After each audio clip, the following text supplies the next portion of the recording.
Business Order of the Day number 1, standing in the name of Ms Boothby, the Sentencing Amendment Bill 2024 Serial 1. Resumption of debate on the question, the bill now be read a second time. I call the next speaker to speak in the debate. Member for Blaine. Thank you, Madam Speaker. I rise today to speak on the Sentencing Amendment Bill 2024. In the beginning of my remarks, I just want to set the record straight on something. The former AG said in his contribution on the bill earlier that Territory Labor made changes to protect frontline workers by increasing the maximum penalty for assaulting workers, including police and emergency workers. So he's talking about the Criminal Justice Amendment Bill 2022. And I do thank that government for making spitting an aggravating factor in assaults, as it should be. But they stopped short of applying any actual consequences. Any Territorian who reads the NT News or reads the sentencing remarks published on the Supreme Court website would know that it's very rare that an offender gets the maximum sentence. In fact, I would challenge those opposite to find an instance where an offender has spat or, in fact, any offence of that causes harm or serious harm where the offender actually got the maximum penalty. I would be very grateful to be proven wrong, but I don't think there are very many. So this was just another example of the former Labor government managing the media instead of managing crime. So they made a big song and dance about increasing the maximum penalties, but no one ever gets the maximum penalties, Madam Speaker. It's like there's a bridge and everyone's driving under it and there's a lot of clearance, there's a lot of headroom above, and you say, well, you know, we need to raise the bridge. So you go and do a big announcement and you raise the bridge, but no one was coming anywhere near it. So it has no effect in real life. In contrast to that, this CLP government is getting on with the business of bringing real consequences to real offending and meeting community expectations.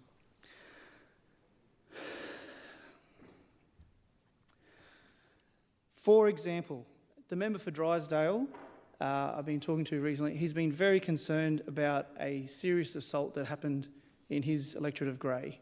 I'm not sure about the specifics of naming people in this House, so I won't name the offender, but I'll summarise the offending.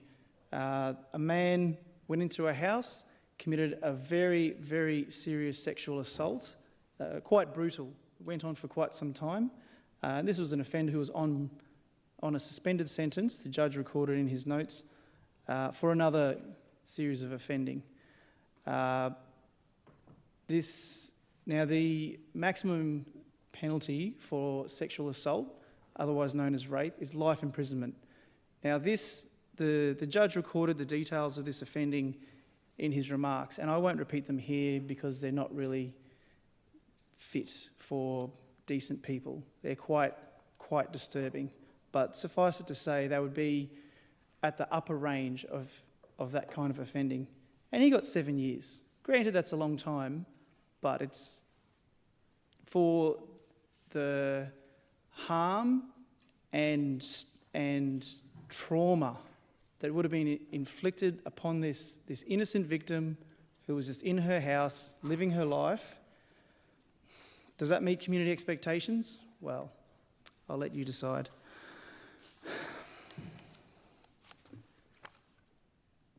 What is needed are minimum sentences. The maximum penalties, by and large, are in line with community expectations, but what is needed are minimums, and that, Madam Speaker, is what this bill delivers. This bill ensures that our workers who go to work every day in the Territory, particularly our police and emergency workers, know that if someone steps out of line and does something despicable, like spitting on them or assaulting them in their workplace, they know that that person is going to face a term of actual imprisonment. They won't just get a slap on the wrist and let go, off you go, Sonny Jim, good behaviour bond, suspended sentence, see you later, don't do it again. Oops, they're back in there when they continue to offend. This bill will deliver that. We all saw the harrowing vision recently, this week in fact, of the assault on the bus driver, where a man jumped over the barricade, kicked the driver in the head, forcing him to stop the bus. Now, from the vision, it seems that the gentleman in question had missed his stop, was upset about that, asked the driver to stop, and the driver was continuing on his way. So he then, in a fit of outrage, jumped over the barricade and started assaulting the driver in the head with his foot. That is just completely unacceptable. But unfortunately, under the previous Labor government, it's become all too common. That poor bus driver was just another day at work. Madam Speaker, I'd like to tell you the story about Cliff from Maldon. I was door knocking in Maldon during the campaign. Cliff was a bus driver. He was a lifelong Labor voter. As I was coming up, he didn't particularly want to talk to me because I was wearing a shirt from the other side, but he made it known. He made sure to tell me that he was not voting Labor because they had abandoned the bus drivers. The bus drivers were on the receiving end of just a torrent of abuse because of that former Labor government, and they were not being kept safe. Once this bill passes and becomes law, anyone who's found guilty and convicted of an assault on a worker will be facing actual consequences, which means that when people have their emotions rising and they're feeling like acting up, there'll be a little voice in their head that says, hang on, we might actually there's mandatory sentencing. Don't do it. And hopefully that deterrent effect is what this bill will achieve.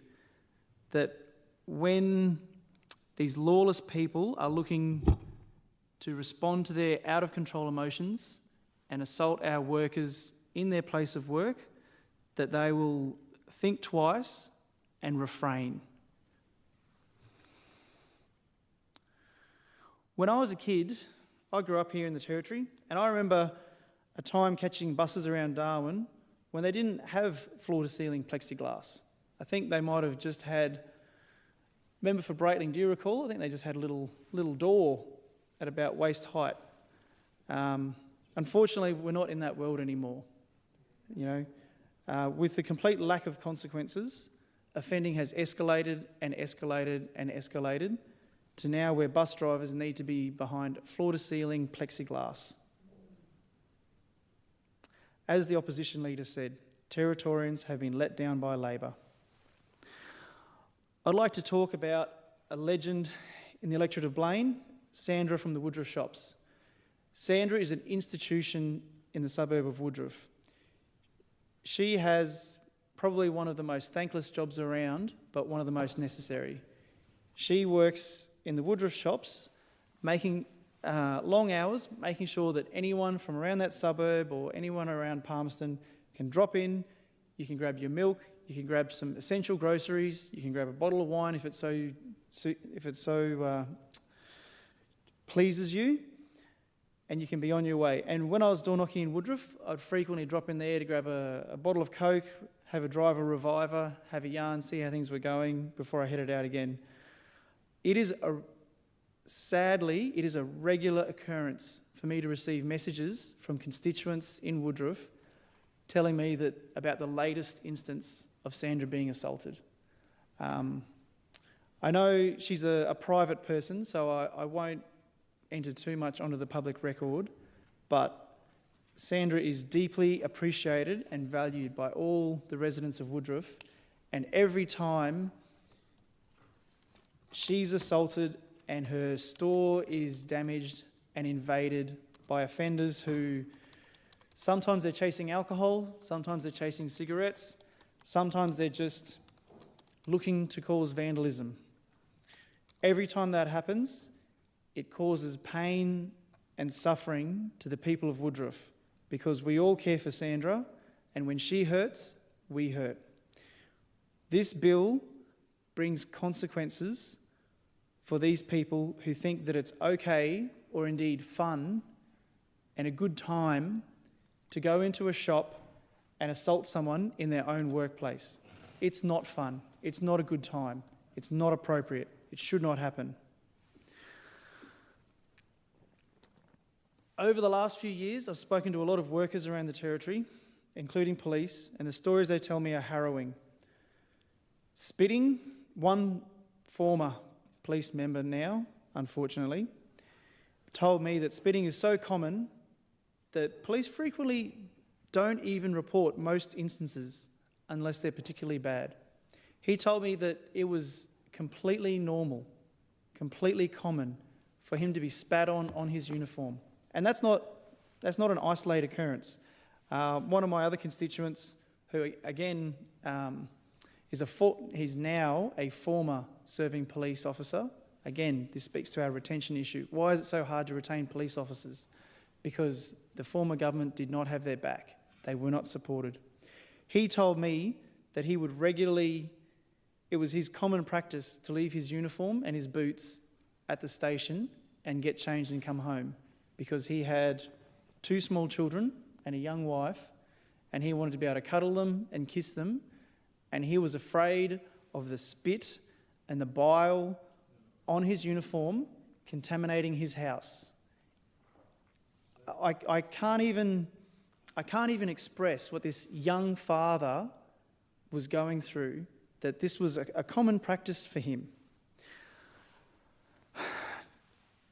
I just want to quickly, I just jumped onto the NT PFES media newsroom, and I searched for assault police. Just for this year, there's a few instances here, and I just want to read a few of them into the record because they speak to exactly what we want to stop here. As the member for Drysdale so eloquently said yesterday, spitting is vile and disgusting, and it is an expression by the spitter that dehumanises the victim. It is an expression of their complete disregard for the humanity of the other person. NT Police have arrested a female in relation to an assault police incident at Casuarina yesterday afternoon. This was issued on the 22nd of March 2024. At around 2:15 p.m, Casuarina General Duties were called to a Casuarina bus interchange to assist transit security officers with the apprehension of an 18-year-old female that had allegedly assaulted them. As the offender was being escorted to the rear of the police vehicle, she resisted and spat at a male police officer before producing an edged weapon. Declan's Law. The offender then began to threaten police with the weapon. A female police officer was able to provide negotiations. Upon arrival at the Palmerston Watch House, the female spat at a police auxiliary. There are page after page after page of similar incidents on the PFES newsroom website. This is what our police workers, police officers, have to go to work every day with and deal with. This is not acceptable. It has been normalised that spitting on police officers has no consequence, or has very limited consequences. I'm not privy to the court outcomes of these cases. I'm sure if you did a forensic analysis of sentencing remarks on the Supreme Court website, you could probably piece them back together. But what members tell me is that they frequently get spat on their uniform and they just don't report it. They just don't report it because they're already overworked. They're already suffering from rolling overtime. They're already tired. They're already doing mandatory overtime, just dealing with the critical incidents that they have every single shift, the paperwork that they have to finish off. And on top of that, if they were to lodge a file, lay charges, we'll say, for every instance of being spat on their uniform, they would never get home to see their family. Sometimes it rises to the point where they can't avoid it. You know, I heard an anecdote from a member of a police officer who was arresting someone and was reading them their rights, and this person leaned back and spat directly into their mouth as the member was reading their rights. That member had to go and get extensive testing. They weren't able to kiss their partner, their children, their loved ones. They had to, the member for Fanny Bay would know what the timeline is. I think it's several months while you wait for the test to come back to be sure that you haven't been infected with anything. Is it any wonder that we have a retention crisis in our police force?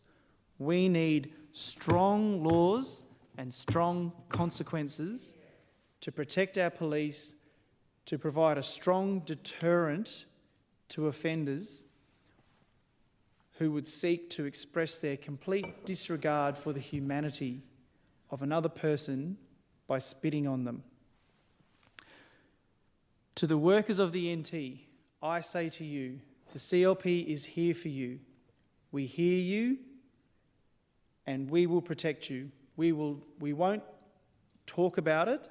We will take action and do our best to ensure that you are safe in your workplace, that you can go to work, do your job, earn your money to pay your bills, provide for your family, and come home without fearing of contracting some horrible disease, being assaulted in your workplace.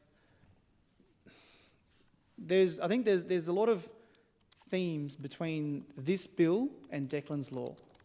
Both are talking about protecting workers. Declan's law not explicitly, but because of the incident that triggered it.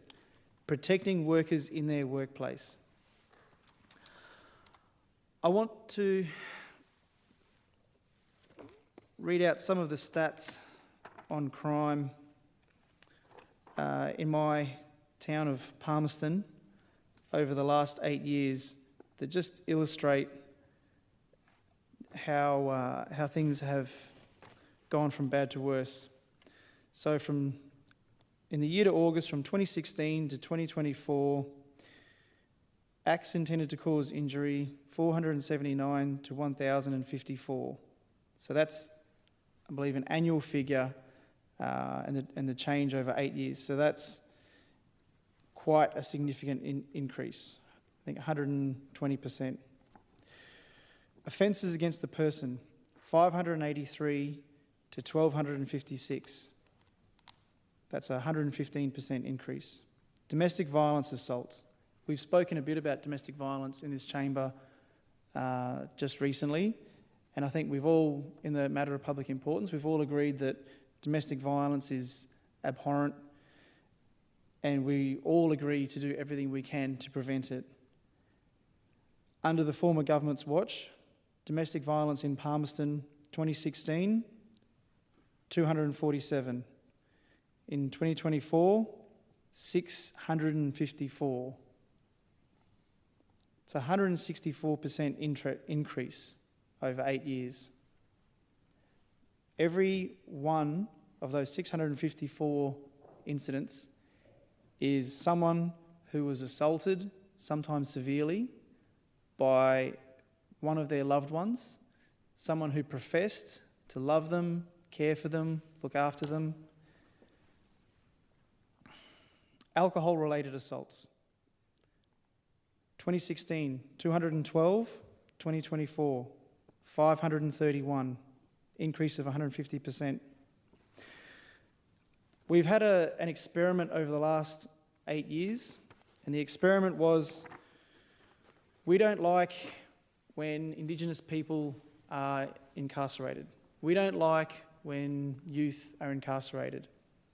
But rather than doing the hard work and actually grappling with hard issues, domestic violence is a hard issue.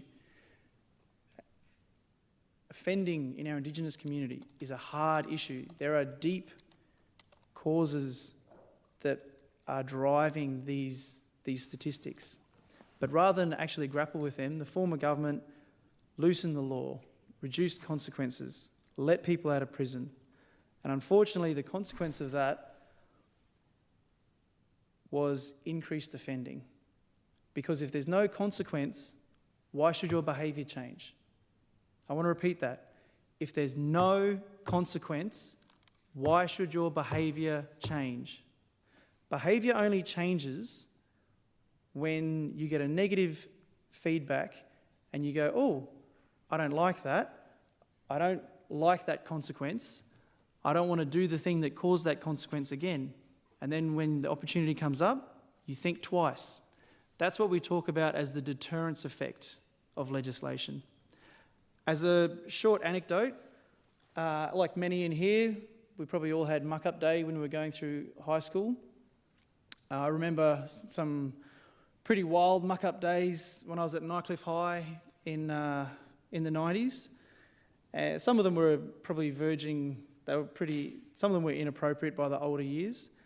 And in 1998, when I was coming up to my muck-up day, that was when the then CLP government passed mandatory sentencing. And they brought in mandatory minimum times for all ages for offending. And I remember all of us Year 12s putting our heads together and saying to ourselves, we better be really careful. We need to be really careful. If we do some of the things that we've seen happen on muck, and some of them were really verging on criminal damage. I remember one year at muck-up day, people broke into the school and turned hoses on and flooded rooms, ran around with shampoo. There's a line between high schoolers mucking up and teenagers vandalising school equipment, and quite a few times that line had been crossed. And I remember, as a 17-year-old hormonal teenage boy, testosterone flowing through my veins, and talking to the other kids in Year 12, and we all went, you know what? We're just going to keep it quiet this year because we don't want to end up in jail. Now, I don't think that probably would have happened, but it just illustrates that deterrence effect. Young people know the difference between right and wrong. My 3-year-old, when I come home and there's a mess and I go, who did that? And I know it was him. I look at him and he gets this look on his face and I go, did you do it? And he says, he says, no. And I look at him and I know he did it. And I go, mate, did you do it? Curly boys always tell the truth. And then he goes, yes. And the look on his face, he knows he's doing the wrong thing by lying about it. He knows. And he's 3. At 17, we knew that if we mucked up, we would face consequences. And that was the effect of introducing minimum sentences. That's what this bill is trying to do. This bill is about introducing a deterrent effect so that as our workers are in their workplace, when our police are going about their jobs, our paramedics, anyone in this house who talks to paramedics, you would be horrified at the stories that they tell you. I am horrified. One of my former students who I used to coach in gymnastics is now a qualified paramedic, and shout out to you, Lily. And the assaults that occur on paramedics while they are trying to help people, and then they are assaulted by the friends and family, and sometimes the person themselves, of the person they're trying to help. This does not make sense. We need a strong deterrent to keep our workers safe. That is what this bill is all about. Deterrence and sending a message. We will meet community expectations.